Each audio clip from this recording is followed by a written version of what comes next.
Muy buenas noches para todos los dominicanos. Muchísimas gracias por acompañarnos en esta su propuesta final, domingo 19 de mayo, año 2019. Muchísimas gracias por acompañarnos. Estamos en su propuesta final de esta noche. Muchísimas gracias por su compañía. Señora Alexander Valenzuela, buenas noches. Saludos, señora, ¿cómo estás? Muy bien, con calor, pero bien. Ah, sí. Sí, el calor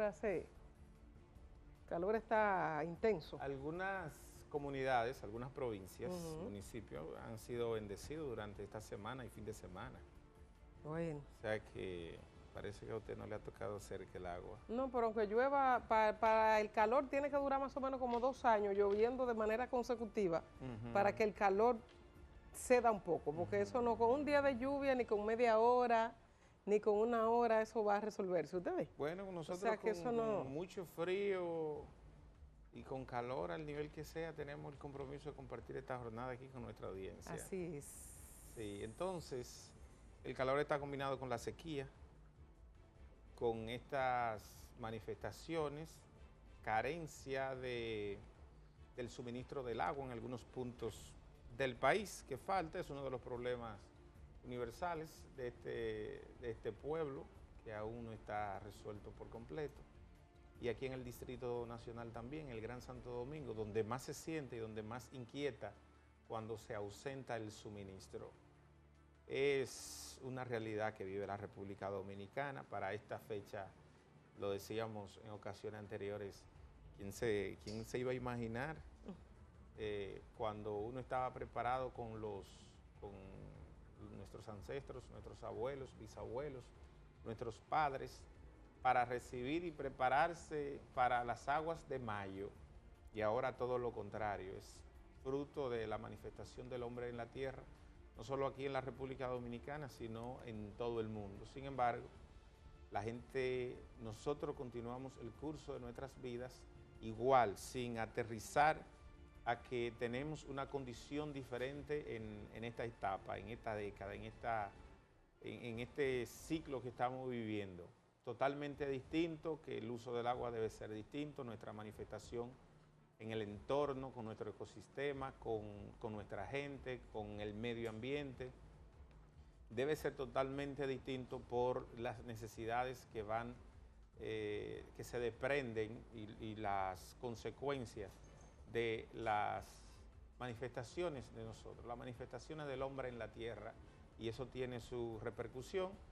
Es propicia la ocasión para el llamado a la familia. Por ahí hay que empezar. Uno siempre vive demandando cosas de las instituciones, del Estado, del gobierno en su conjunto. Sin embargo, es mucho lo que podemos hacer desde nuestros hogares. A propósito con la condición extrema, hay un informe que salió en esta semana, la semana pasada, que certifica, se va a extender este ciclo de sequía por 2 meses más. Aunque en algunas comunidades, como en San Juan, Las Matas de Farfán, hayan estado experimentando lluvia en grandes cantidades, sin embargo en la línea noroeste sigue prácticamente sin llover. Esa es una realidad. Entonces el llamado a la conciencia y hacer todo lo que uno pueda hacer como ente particular por el cuidado y un uso más racional del agua. Así es. Bueno, el tema principal de la semana en el aspecto político sin duda fue la carta enviada por el senador demócrata por el estado de New Jersey en Estados Unidos al Departamento de Estado de Estados Unidos, a Mike Pompeo, donde...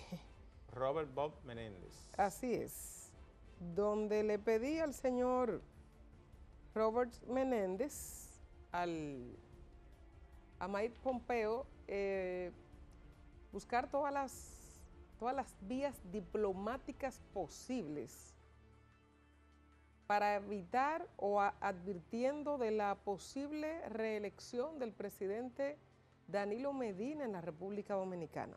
Y ahí en la comunicación hablaba hacía alusión al periodo dictatorial que vivimos en la República Dominicana con Rafael Leonidas Trujillo Molina.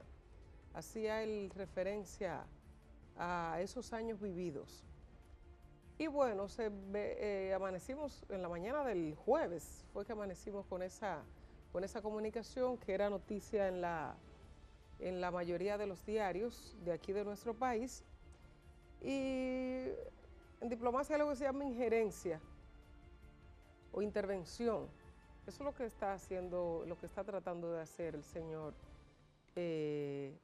Menéndez, que tiene un expediente no muy positivo de cosas que ha hecho y de cómo utilizó o habría utilizado su posición de legislador para provecho propio o de conocidos, de personas conocidas, como el oftalmólogo Salomón Melgen, que operaba desde Miami, el cual fue sentenciado a 17 años de prisión por haberse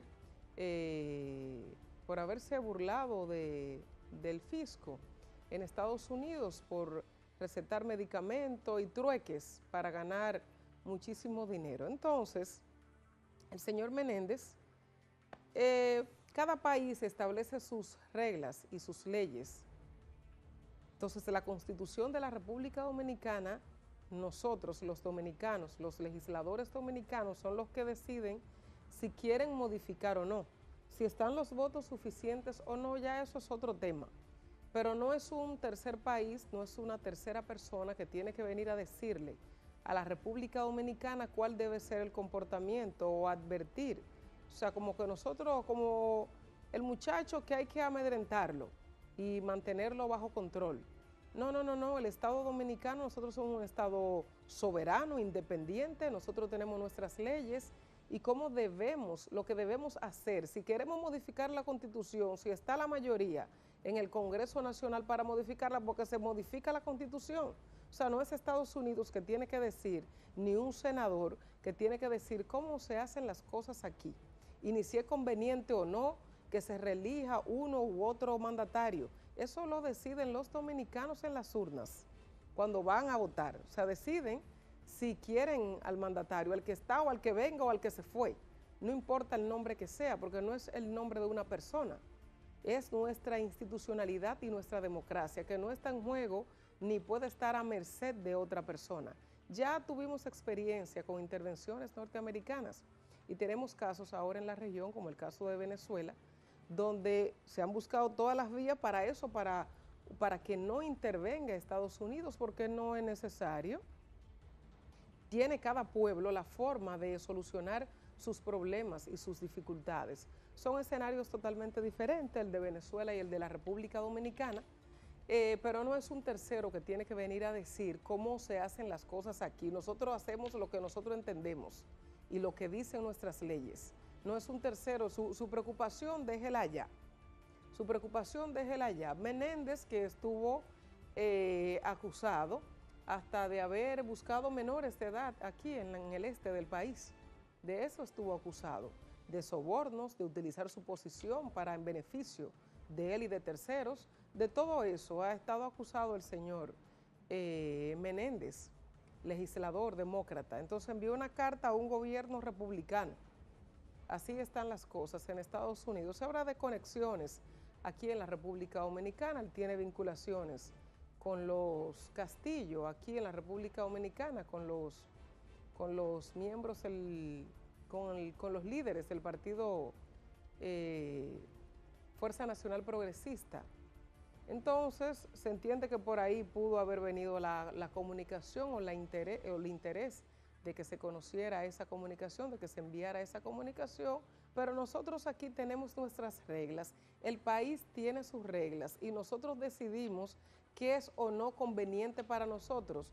Nuestros legisladores, esos son los que están ahí, los que fueron elegidos por la mayoría de los dominicanos, no es Estados Unidos ni es el señor Menéndez. Así es, la semana estuvo cargada de otros temas interesantes también a propósito de las decisiones de la Junta Central Electoral.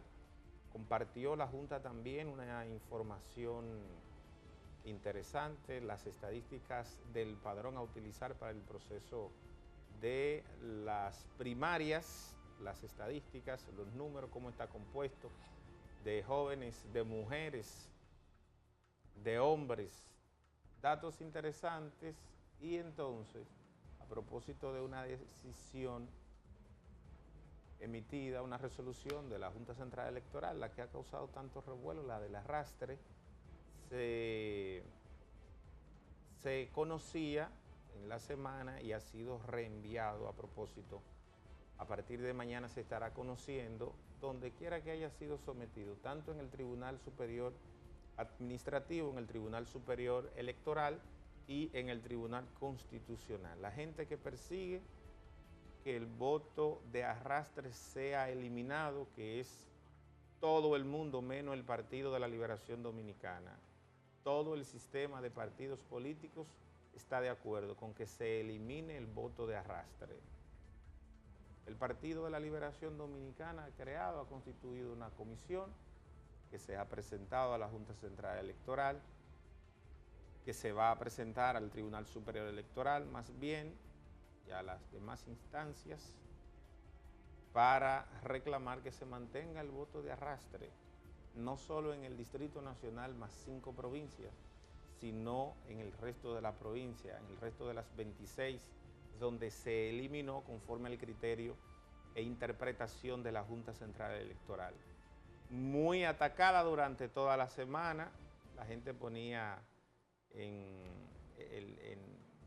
una balanza de hasta qué punto la Junta Central Electoral había construido o ha construido credibilidad en la población y en los actores del sistema político, y parece que la balanza estaba ahí más o menos 50-50. Sin embargo, es temprano, hay que permitir a la Junta Central Electoral. Yo siempre dije que una decisión como esta, tomada por este pleno de gente muy capaces, muy preparadas, muy inteligentes, tenía que ser una medida inteligente. ¿Cuál? La que lo decida el Tribunal Superior Electoral, Administrativo o el Constitucional. Eso se va a ver ahora de qué lado está robustecida la decisión que más se le conviene al país y la decisión que más se apega a nuestra Constitución. La gente decía, bueno, es que la Junta tiene que tomar su decisión conforme a lo que está llamada, a lo que está combinada, a lo que está convocada la Junta Central Electoral, a lo que le ordena la ley y su reglamento. Pero, como quiera, la Junta iba a ser blanco de ataque si favorecía el arrastre por completo y si favorecía la eliminación del arrastre por completo. Iba a ser un blanco de ataque para la gente que no hay que provocar mucho para esto. Entonces, hay quienes dicen que fue inteligente de esta forma, una parte y una parte, no se inclina por ninguna de las dos posiciones cerradas, de diferencia entre los dos principales partidos, el oficialista y el principal de oposición, el PRM y el PLD respectivamente, y entonces le manda, bueno, resuelvan esto allí y de ahí va a salir la verdad y nosotros nos vamos a acatar la decisión que emane, que evacúen esos tribunales, que están llamados también para eso. Entonces, creo que lo más importante ahora es el rol que pueda seguir jugando la Junta Central Electoral en función a las decisiones que le vienen, que están ahí por llegar, a los desafíos, a los ataques, a la gente que, como dije hace un momento, no hay que provocarla mucho para atacar, para justificar, incluso derrota por adelantado en función al manejo de los números, de las encuestas, y siempre se hace. Y la Junta Central Electoral es un objetivo bien claro, y así lo ha sido durante la historia democrática, ha sido por completo. No sé hasta cuándo la responsabilidad de los actores políticos alcanzará a ese nivel o permanecerá en ese nivel, pero es una realidad. Del otro lado, las actividades durante este fin de semana del equipo que promueve la reelección de Danilo Medina, otro dice que un apoyo a la gestión. Sin embargo, hay un trasfondo incluso de la gente que promueve la actividad, siendo muy sincero, que persiguen eso, y más allá de un apoyo a la gestión, es una especie de aliciente, de motivación al presidente de la República para que se embarque en una modificación a la Constitución. Otros que creemos más en el presidente de la República, creemos en su palabra, en ese pacto del transitorio 124 de la Constitución, establecido por él en el año 2015 para garantizar su reelección y no dividir a su partido. Hay mucha gente que, como yo, quizás ingenuamente de momento uno dice que Danilo está consciente de qué están haciendo los actores que le rodean, ese liderazgo que le rodea a él, que cree en él. Quién sabe si no por completo, porque si la gente creyera en Danilo por completo, le hiciera caso, escucha, se hace testigo del mensaje del año 2015-2016, donde el presidente hizo un compromiso. Igual el compromiso de lo pactado, como lo pactado para las primarias abiertas. Se pactó que es primaria abierta. Había que adecuar los estatutos del partido para que sea así, como dictó el Tribunal Constitucional. Pues va a un congreso, lo ha anunciado la Comisión Electoral para el año 2030, para el día 30 de ahora de mayo. Entonces, eso dijo Alejandrina, hay que respetar lo pactado en el partido. Pero igual ellos, pero ellos no están violando, pero los que están haciendo los actos, como estos de este fin de semana, sí, no están violando ningún pacto. O sea, los que están haciendo este tipo de actividades, aquí la que se hicieron este fin de semana aquí en el Distrito Nacional, sí, que es la primera que se hace, la que se hizo en Santo Domingo Este, aquí en varios puntos del Gran Santo Domingo, del Distrito Nacional y el Gran Santo Domingo, tienen derecho a hacerlo. Ellos lo denominan de apoyo a la gestión del presidente, que sale muy bien valorado. Para tener 6 años de gestión, sale muy bien valorado el presidente en las encuestas. Sí. Quizás no sea necesario que lo hagan estas actividades, pero ellos tienen derecho de hacerlo. O sea, están en su derecho de hacerlo, igual que como lo hacen los otros aspirantes. El presidente no ha dicho que tiene la intención ni de modificar la Constitución ni de presentarse a un tercer periodo. El presidente no ha dicho eso, pero estas personas que se reúnen, que son danilistas, tienen el derecho de hacerlo. Nada, claro, nada claro, se lo impide. Claro. Pero siento que hay una preocupación exagerada. Porque el presidente no ha hablado. O sea, si el presidente hubiese dicho algo ya, como de que sí, él tiene la intención, pero el presidente no ha hablado, el presidente no ha dicho nada.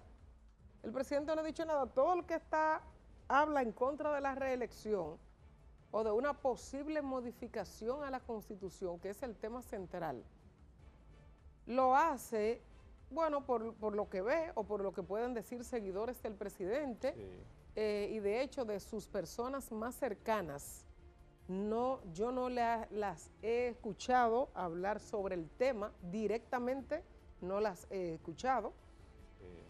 Entonces, a veces siento, o sea, como que los nervios... La gente quizás también se remite a un antecedente fresco. ¿Cuál es, el antecedente 2016. Ajá, ¿cuál es el antecedente fresco? No, el presidente tampoco se había referido al tema. Había prometido, estaba prohibida la reelección y había prometido que luego de ahí vino el acuerdo. O sea, luego de ahí vino el acuerdo de Juan Dolio. Ahí yo me quería remitir. Y las palabras del presidente de la República de que necesitaba, como en efecto, yo no creo que nadie, y partiendo de la excelente gestión, no porque lo diga yo, sino porque así lo valora la población, de los primeros 4 años del presidente Medina, él pedía 4 años más, un segundo mandato para poder culminar su obra de gobierno, y explicaba las razones y las motivaciones, y hasta por Dios juró de que no iba, de que solo era ese periodo. Sí. Entonces, ¿por qué no creen en la palabra del presidente? O sea, ¿por qué no creer en el presidente de la República? Yo no sé por qué los entornos no creen en él. No, pero en usted tampoco, porque lo que usted estaba hablando aquí hace un rato es de una persona que no cree, o sea, porque dan la reelección como un hecho, si usted supiera, o la que reforma a la Constitución como un hecho. El presidente creo, hasta que el presidente acaba de poner palabras en mi boca que yo no he dicho. No, pero perdónenme, porque también la gente entiende que el presidente, que hay que esperar que el presidente hable. Pero que diga que el presidente, ¿qué es lo que quieren que el presidente diga? Porque él no tiene que hablar, porque la Constitución, a menos que él sí quiera la modificación a la Constitución, bueno, en ese momento quizás el presidente haga una motivación para sus legisladores y para otros que quizá no estén muy convencidos, pero el presidente no tiene que hablar. No tiene que hablar. Si él no tiene intención de presentar, van a llegar todos los momentos de la selección de los precandidatos, que en el PLD es el 26 de junio, de la inscripción en la Junta Central Electoral, fecha límite en el mes de agosto. Todos los momentos van a llegar. ¿Usted cree que la situación de incertidumbre que se ha creado, ¿quién la tiene?, favorece o desfavorece al PLD? Que usted sabe que hay en la sociedad, en el seno de la sociedad y a lo interno del PLD. Bueno, pero que ¿Usted cree que favorece o desfavorece? Yo pienso que le desfavorece, pero ellos deben estar más preocupados por ellos mismos que nosotros. De eso yo estoy convencido. Los PLDistas tienen que estar más preocupados por ellos mismos que nosotros. Sí. O sea que el que no sea del Partido de la Liberación Dominicana no tiene que estar tan mortificado, porque se supone que ellos tienen que estar más preocupados, se supone que quieren ir unidos al proceso electoral del 20, quieren ir unidos, o sea, con un partido cohesionado, porque por bandos no van a llegar a ningún sitio. Es posible que se le dé la intención o el deseo de lo que entienden que debe haber un cambio, y de que hay muchas personas, no sé si la mayoría de la población o la mayoría de las personas que votan, eso habría que verlo en las urnas, porque decirlo así antes es muy fácil, pero veía un artículo, un análisis de la politóloga Rosario Espinal, donde ella enumeraba una serie de puntos por los cuales ella entiende que la población está hastiada del Partido de la Liberación Dominicana, además de los años que llevan gobernando otros factores. Entonces eso es posible, o sea, la gente a veces se cansa de los partidos, o sea, de tanto tiempo gobernando, o sea, que es posible que la mayoría esté hastiada del Partido de la Liberación Dominicana, o sea que... Aunque la encuesta no lo revelan así, de hecho es el partido con mayor aceptación en el electorado, según todas las encuestas. Partiendo de lo demás que tenemos, de las otras opciones, quizás no han vendido la esperanza suficiente o el sueño suficiente para que la población entienda que puede ser una buena opción de cambio, por ejemplo, para el 2020 quizás, le haya faltado eso, identificarse con temas que a la gente realmente le preocupa, como el tema de la seguridad, que es un tema real y que está ahí. Plantear cosas, los candidatos, los aspirantes a la presidencia, están para vender esperanza y sueño a su población, a su electorado, aunque luego no cumplan y luego no hagan nada y se olviden. Están para eso. Quizás esos candidatos no han conectado con ese electorado y por eso el PLD sigue sacando esa buena valoración en las encuestas, pero recuerda que es una muestra de 1.200 personas. Eso es una muestra de 1.200 personas. Claro, la técnica la hace representativa. Bueno, la técnica la hace representativa, sí, totalmente de acuerdo. Pero, y volvemos al tema inicial, los PLDistas, ellos deben estar más preocupados por ellos mismos de ir a un proceso unidos. Entonces, ellos saben qué puede causar sus propias divisiones internas. Entonces, si ellos quieren ir divididos, cada uno por su lado, entonces saben lo que tienen que hacer. Siempre que se reúnen... Dividido. ¿Usted cree que esa estructura de ese comité político soporta, con la vocación de poder que tiene? ¿Usted cree que soportaría irse a la oposición 4 u 8 años? Exactamente. Imposible, pero una idea que se nos quedó en el aire, decía que Alejandrina, que es miembro de la comisión electoral que se ha conformado, decía a propósito de la decisión de las primarias abiertas y hacer lo que había que hacer para garantizar eso, porque se pactó en octubre pasado en el Comité Central. Ella decía de respetar lo pactado, entonces ahí entra una estructura que apela a que se respete el pacto de Juan Dolio del año 2015 y que con poca justificación se pueden dar argumentos para desmontarlo, tanto lo que se pactó de cara a la Constitución, y el asunto ahí creo que 19 o 15 puntos fueron que acordaron los miembros del comité político que firmaron cada uno y que ahora se les reclama que se cumpla. Pero usted lo ha dicho, yo creo que aunque ya del PLD se espera cualquier cosa, los PLDistas han dado cátedra de ponerse de acuerdo, de dejar a mucha gente boquiabiertos, en función a la decisión que toman ahí y siempre apegada a lo que más le conviene, lo han demostrado en el ejercicio y retención del poder durante todos estos años. Esa es la realidad. Hay otros temas interesantes que compartimos luego de esta pausa, las 5 informaciones más destacadas de la semana a continuación y regresamos en breve.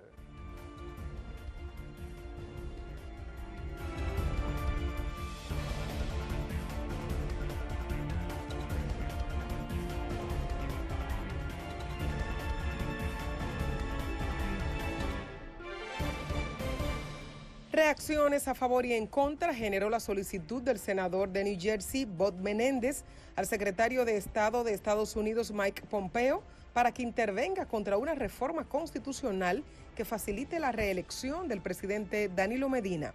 El ministro de Obras Públicas, Gonzalo Castillo, rechazó la comunicación y dijo que somos una república libre, independiente y soberana y haremos lo que el pueblo quiera, lo que convenga a la nación, sin injerencia de ningún agente interno o externo. En tanto que el Partido Revolucionario Moderno está a favor del pedido del senador Menéndez para que los Estados Unidos no permitan la reelección de Danilo Medina. El presidente de la Junta Central Electoral, Julio César Castaños Guzmán, anunció que a partir del mes de junio se reunirá todos los viernes con los representantes de los partidos para debatir temas propios de las elecciones de 2020. Castaños Guzmán indicó que debido a la ruta crítica establecida por las leyes del régimen electoral y de partidos políticos, se hace necesario un contacto permanente de trabajo. Marlene Martínez tiene la posibilidad de estar en libertad en 4 meses, luego de que la Corte de Apelación de San Francisco de Macorís decidiera bajarle la condena a solo 2 años de prisión por el ocultamiento del cadáver de la adolescente Emily Peguero, asesinada por Marlon Martínez el 23 de agosto de 2017. Los jueces dijeron que no se comprobó que Marlene haya participado antes ni durante el asesinato de Emily Peguero, por lo que rechazaron lo planteado por el Ministerio Público de que Marlene fue cómplice de su hijo en ese crimen. En tanto que Marlon Martínez le fue ratificada la condena de 30 años, pero no por homicidio voluntario, como establecía la sentencia anterior, sino ahora por asesinato. Justo una semana después de la muerte de la señora Altagracia Díaz, durante una cirugía plástica en el Centro Internacional de Cirugía Plástica Avanzada, CIPLA, los reportes preliminares de la autopsia practicada a la mujer de 51 años revelan que sí fue intervenida quirúrgicamente, contrario a lo que argumentó el cirujano Héctor Cabral la semana pasada. Según el ministro de Salud Pública, Rafael Sánchez Cárdenas, la madre de la modelo Yagna Rivera murió por un embolismo graso a nivel pulmonar, es decir, por una obstrucción de los vasos sanguíneos por glóbulos de grasa. El funcionario adelantó que entre las irregularidades halladas en la clínica es que, aunque está habilitada para 4 quirófanos, funcionan 12 salas de cirugía. Para finalizar, la marca internacional de café Starbucks anunció la apertura de su primera tienda en Santo Domingo, que está programada para principios de 2020. Desde 1971, Starbucks Coffee Company está comprometida de manera ética con el abastecimiento y tostado de café arábica de la mejor calidad. Hoy en día, con más de 30,000 tiendas alrededor del mundo, Starbucks es la principal tostadora y distribuidora de cafés especializados en el mundo. Propuesta final.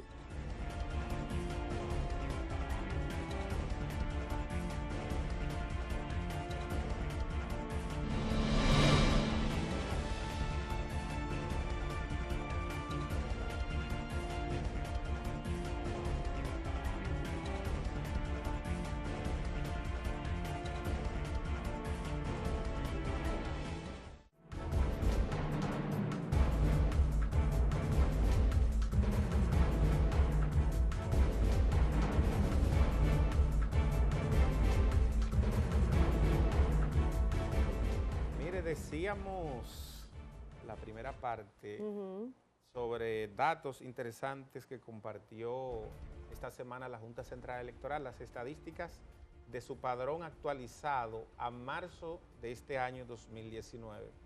Hay algunas gráficas, vamos a ver, deténgalo ahí, señor Wilmer, un momento, para compartir con nuestra audiencia estos detalles. En las provincias, 31 provincias y el Distrito Nacional, los 158 municipios, 235 distritos municipales. Los recintos serán 4.321. ¿Ok? Y los colegios 16.469. El padrón para las primarias de este año será de 7.409.306. Ok, en febrero, hace 2 meses, teníamos 7.439.536. Entonces, a mayo del año 2020, la proyección es de 7.453.172. Ahí hay gráficas interesantes en el extremo derecho de su pantalla. Las mujeres superan a los hombres 51.1% frente a 48.9%. Así es. O sea, en números, 3.803.409. 3 millones. Para un 51%. Bien. Esas son solo mujeres. Entonces, la parte del pastel inferior del gráfico tiene 17.3%.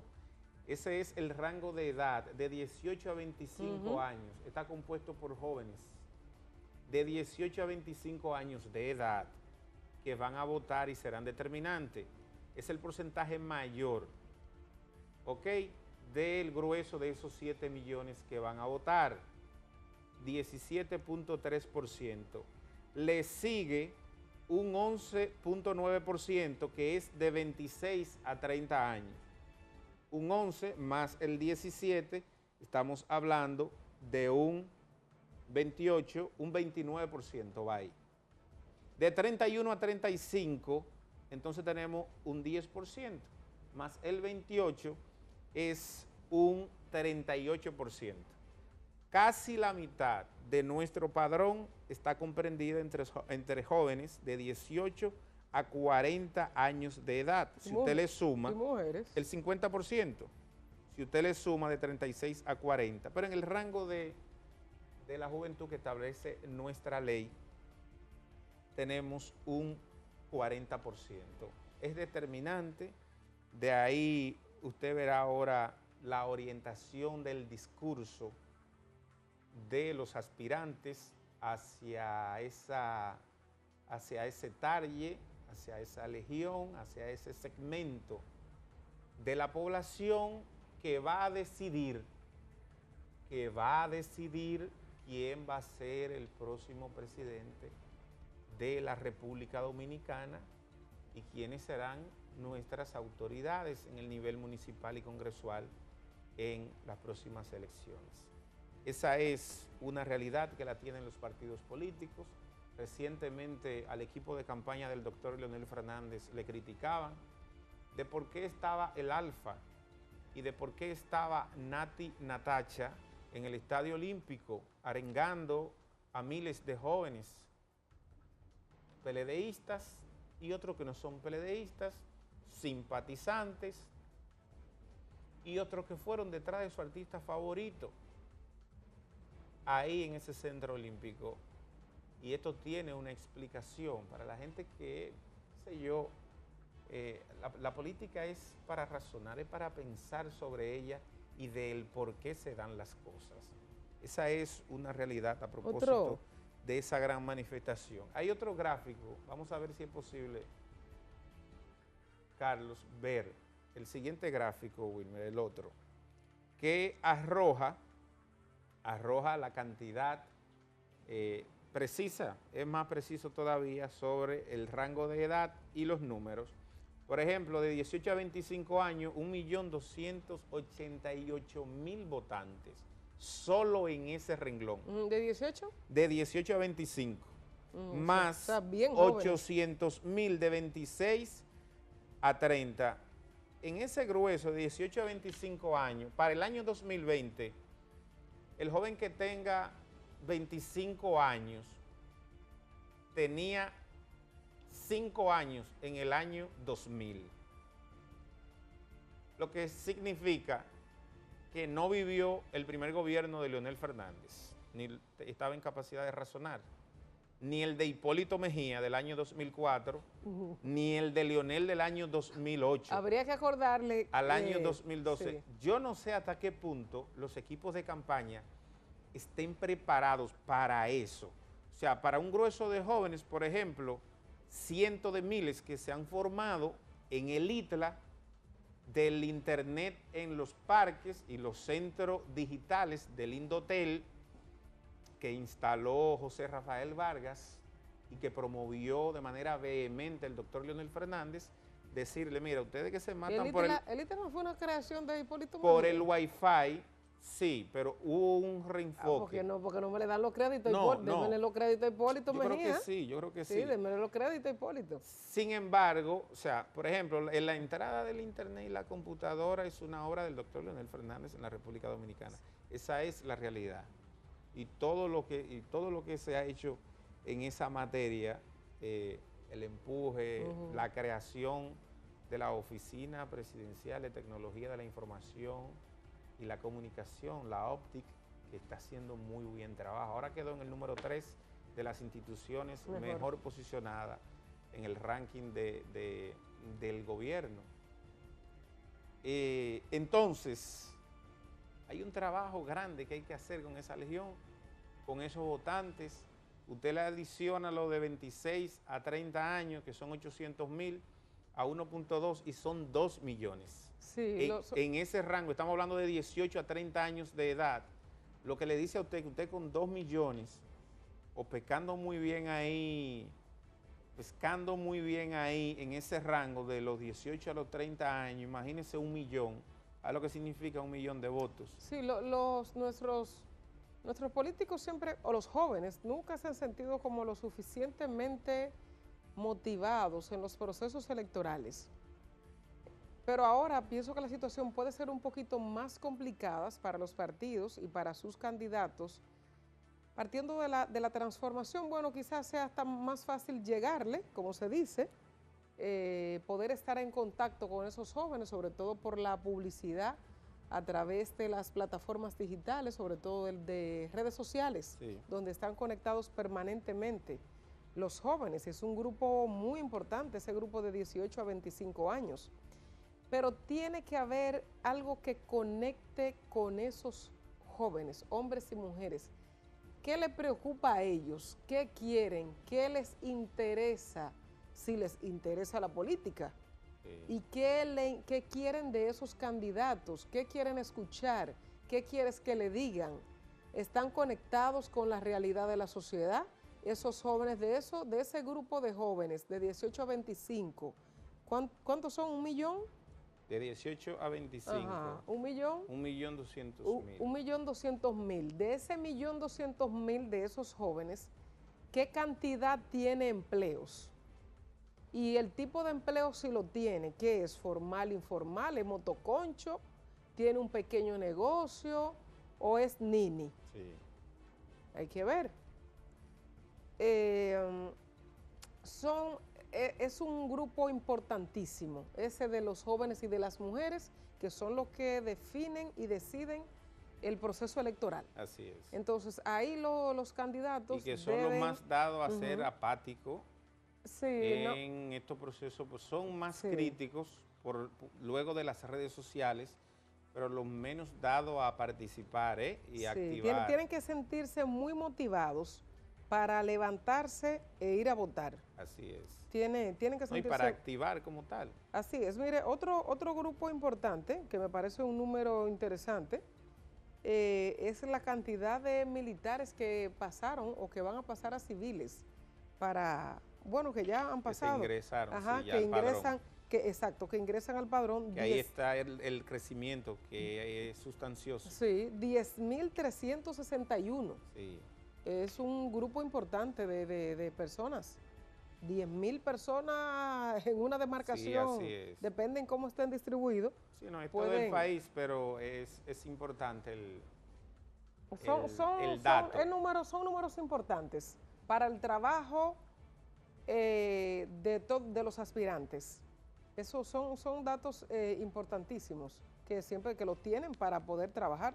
Así es. Entonces, entre esas cosas, entre el calendario, fíjese que la gente normalmente una decisión de la Junta Central Electoral puede ser de repente atacada, pero la Junta está trabajando. La Junta está trabajando, sí, tiene su calendario ahí. Hay que dar el mayor de los apoyos a la Junta Central Electoral para que siga. Aquí no le conviene a nadie, ni siquiera al partido que vaya a perder, le conviene desacreditar a la Junta Central Electoral, generar una armonía.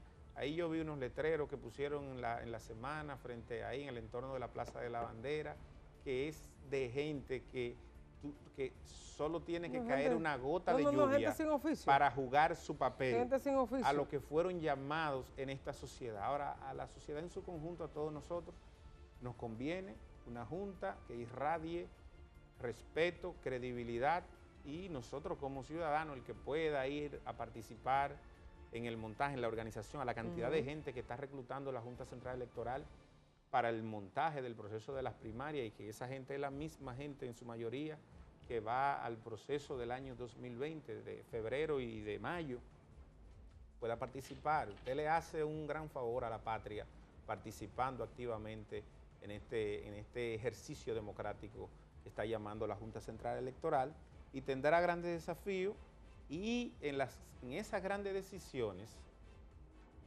y en función a lo si acertada, quizá no tanto acertada, o quizá más acertada que desacertada que ha tomado la Junta en estos días, depende de quién le esté mirando esa decisión, debe saber la Junta también cómo va a rezar el credo en lo adelante con las decisiones, los ataques y lo que le estará llegando ahí frente al sistema y al liderazgo de los partidos políticos.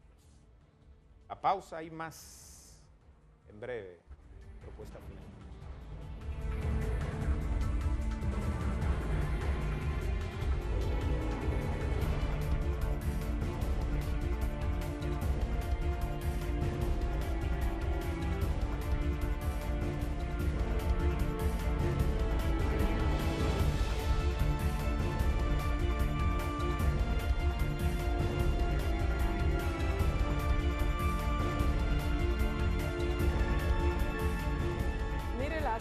Hablábamos aquí en el programa del fallecimiento de la señora Altagracia Díaz, que estaba en el Centro Internacional de Cirugía Plástica Avanzada, CIPLA.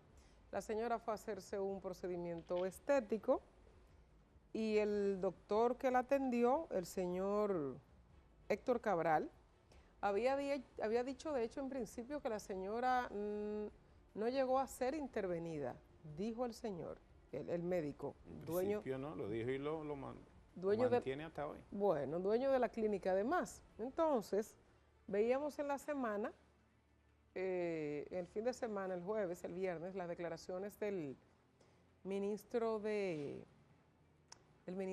Salud Pública, el señor Rafael Sánchez Cárdenas, donde decía, o sea, hablaba de los resultados de la autopsia que se hizo al cadáver de la señora, y decía él que efectivamente la señora había sido intervenida, o sea que el proceso sí ya había iniciado, el doctor había dicho que no, o lo que le comunicó a la hija de la señora, a la joven Yagna. En rueda de prensa también mintió el doctor Cabral. Es el doctor Cabral. Entonces, eso por ese lado, pero lo que más me llamó la atención de lo que dijo el ministro de Salud Pública es que el centro estaba autorizado para 6 quirófanos y estaban operando 12. Eso lo dice el ministro de Salud Pública. ¿Cuál es el seguimiento a estos centros? O sea, porque el ministro da la información como que usted está... Como cabeza aparte de ese problema. Sí, como que una información que él está suministrando, sí, pero él es la autoridad del Ministerio de Salud en la República Dominicana. No sé si es que hay otro ministerio que deba darle seguimiento a ese tipo de casos, pero como un centro no hay una supervisión, no hay un seguimiento de los espacios que había estado cerrado anteriormente, este centro. No hay un seguimiento por parte del Ministerio de Salud Pública para este tipo de casos. ¿Cómo dar la información como de manera tan tranquila de que estaban autorizados para 6 y estaban en funcionamiento 12 quirófanos? ¿Cuál era la supervisión? ¿Cuál es la responsabilidad de la autoridad en este caso, de este centro? Porque murió esta señora allí, pero igual deben haber otros. Y centros de estética sin ninguna autorización para intervención quirúrgica que lo están haciendo. Y van personas a atenderse. Bueno, usted me dirá, bueno, pero ¿cómo va una persona a hacerse a un centro de estética un procedimiento quirúrgico que requiere de una serie de aparatos y de un personal especializado? Bueno, y está la autoridad también para darle el seguimiento a ese tipo de centros para que estén cerrados, para que no estén abiertos en funcionamiento. Como está la responsabilidad de la persona, también la autoridad tiene una responsabilidad en este tipo de casos. Entonces, cuando escuchaba al ministro dar las declaraciones, yo decía, pero es que el ministro está hablando como si él fuera un tercero imparcial, como si el ministerio no tuviera nada que ver en este tipo, en el evento. Entonces, a partir de este lunes, de mañana lunes, es que se va a dar todos los detalles de los resultados de todo, del informe médico forense, en el lamentable fallecimiento de esta señora, que en la información suministrada decían que se había hecho otros procesos anteriores. Eso nada tiene que ver, porque siempre tratamos como de buscarle la justificación a la muerte. Sí. Que ella tenía otro proceso, no importa que tenga otro proceso, pudo haber tenido 2, 3, 4, 5, 6, no importa, pero ella falleció allí, el médico mintió. El médico mintió, médico que no está dentro de su conglomerado, o sea, el doctor Héctor Cabral no pertenece a la Sociedad de Cirugías Plásticas de la República Dominicana. Que fue expulsado. O sea, él fue expulsado y él opera de manera normal, sin pertenecer a la sociedad.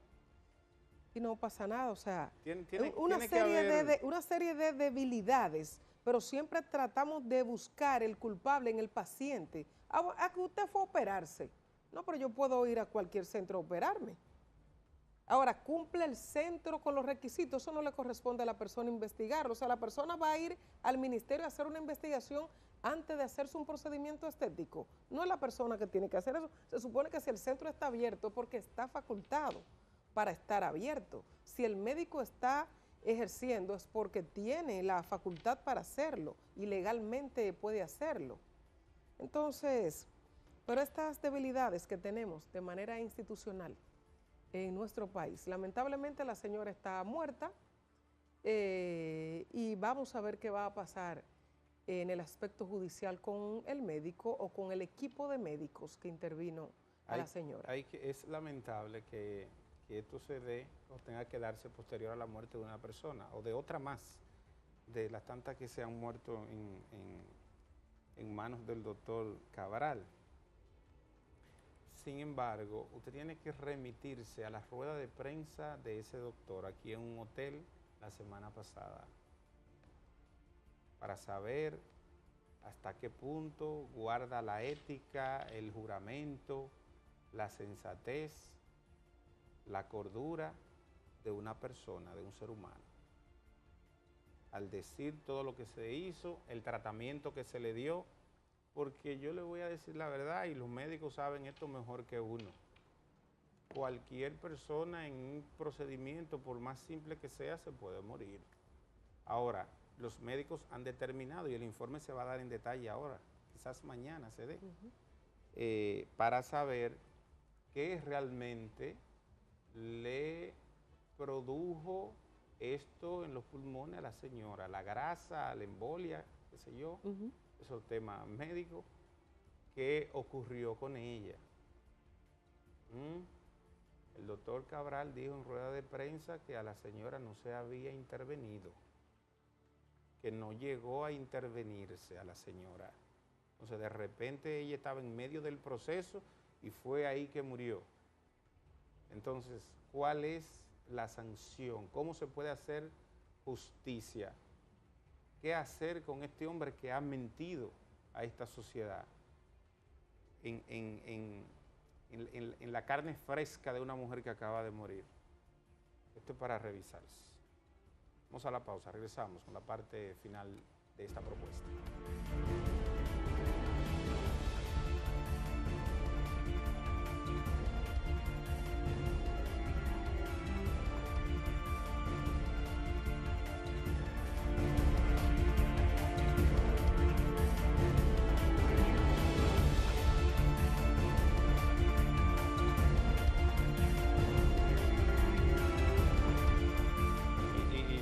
¿Qué se molesta, Carlitos? Porque nosotros hablamos mucho, entonces él manda a hacer silencio y nosotros no nos callamos. Coordinador radical. Sí, sí. Mire, le mandaron a decir que el doctor Leonel Fernández fue quien inauguró el ITLA. ¿En qué fecha lo inauguró? El 15 de agosto del año 2000. Ya. Día antes de salir de la presidencia de la República. El 15 de agosto del año 2000 inauguró el ITLA. Ok. Pero Hipólito hizo algo, o sea, sí, hizo claro, algo, el ingeniero Hipólito Mejía hizo algo. Por lo menos se garantizó un esfuerzo sobrehumano para que no se cierre durante esos 4 años. Entonces en el año 2004 se retomó con toda la fuerza que hasta hoy ha mandado a la calle de los mejores técnicos que tiene el país, junto a los de Infotep. Los mejores. No solo salen para un empleo seguro de ahí, sino con su propia empresa. Así es un lujo realmente la gente que ha estudiado y que se forma ahí en el ITLA con José Armando Tavares como su rector, nuestro amigo José Armando Tavares. Sí, yo creo que está ahí José Armando. ¿Cuántos rectores? Sí, claro, su rector. ¿Cuántos rectores ha tenido el ITLA? José Armando Tavares, yo conozco solo a José Armando Tavares. Porque a veces no queremos la reelección por una cosa, pero entonces por otra sí, como el tema, tenemos que ser coherentes. Sí.